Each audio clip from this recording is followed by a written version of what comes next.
If you've ever had a conversation with a customer where you felt like you were doing everything right, you were being polite, you were being helpful, you were giving them good information, but something still felt off. They seemed guarded, they hesitated, they pulled back, or they told you they needed to think about it. There's a good chance the issue wasn't your product, and it wasn't your honesty either. It was trust. And here's the important part. Customers don't decide whether they trust you based on what you say. They decide based on how you make them feel during the conversation. So in this video, I want to break down 5 common reasons customers don't trust you, even when you're genuinely trying to help. First, you sound like you're selling, not helping. This is probably the biggest one. Customers can feel intention immediately. Even if your words are perfectly fine, your energy might still communicate something else.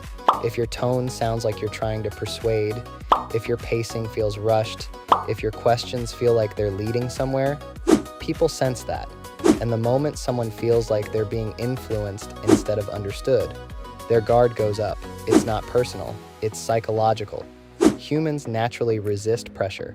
What builds trust isn't information, it's alignment. When customers feel like you're trying to understand them instead of move them toward a decision, their nervous system relaxes, and trust starts to form. Second, you're talking too much. A lot of salespeople believe more information creates confidence, but in many cases, more information creates confusion. When you explain every feature, when you fill every pause, when you jump ahead in the process, customers get overwhelmed. And when people feel overwhelmed, they protect themselves. That protection looks like hesitation. It looks like skepticism. It looks like distance. Here's something important. Silence builds trust, because silence communicates confidence. When you're comfortable pausing, when you're not rushing to fill space, customers interpret that as certainty. Talking too much often signals insecurity, and insecurity weakens trust. I remember one situation early in my car sales career that made this really clear for me. I had a customer come in looking at a vehicle, and I wanted to do a great job, so I walked them through everything: performance, safety features, technology, interior materials, warranty, fuel economy. I covered every detail I could think of, and the whole time I thought I was doing exactly what a good salesperson should do, but something felt off. They weren't engaging much. They were nodding, but not leaning in. Eventually, they told me they needed to think about it. Later on, I found out something that completely changed how I sold. The only thing they actually cared about was the sound system. That was it. That was their main priority. And instead of asking the right questions early, I overwhelmed them with information they didn't need. I wasn't building trust. I was creating noise.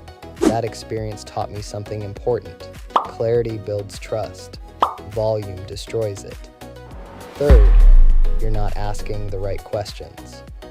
Trust grows when people feel understood, not when they receive information.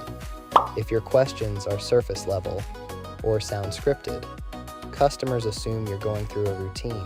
They don't feel seen. When someone doesn't feel understood, they don't feel safe. The best sales conversations don't feel like selling. They feel like someone is genuinely trying to figure you out. That's why strong questions matter so much. Questions communicate care. Questions communicate curiosity. Questions communicate respect. And when someone feels understood accurately, trust appears naturally. Fourth, your confidence feels forced. Confidence is misunderstood in sales. A lot of people think confidence means high energy, excitement, persuasion. But real confidence is calm. Customers trust calm people more than excited people, because calm signals certainty. When someone sounds overly polished, overly enthusiastic, or rehearsed, it creates suspicion, even if the rep is being honest. Authenticity builds trust. Performance weakens it. If you've ever felt like you were trying to sound confident, there's a good chance customers felt that too, and that subtle mismatch creates doubt. Fifth, you're rushing the process. Speed is one of the fastest ways to destroy trust. When customers feel rushed, they assume something is wrong. They assume you're trying to push them, or that you care more about the outcome than their decision. Trust grows when people feel in control. When you slow down, when you allow thinking time, When you don't jump steps, customers feel safer, and safety is what allows decisions to happen. A rushed conversation feels like pressure. A paced conversation feels like guidance, and guidance builds trust. Customers don't distrust salespeople because they hate sales. They distrust salespeople because they sense pressure. Pressure creates resistance. Understanding creates trust. The goal isn't to convince people. The goal is to understand them clearly enough that the decision makes sense to them. When that happens, trust doesn't have to be forced. It appears naturally. If you're in sales and you've been struggling with customers feeling hesitant or guarded, it's usually not about your product. It's about how safe the conversation feels. And small adjustments in your tone, pacing, and questions can change that completely.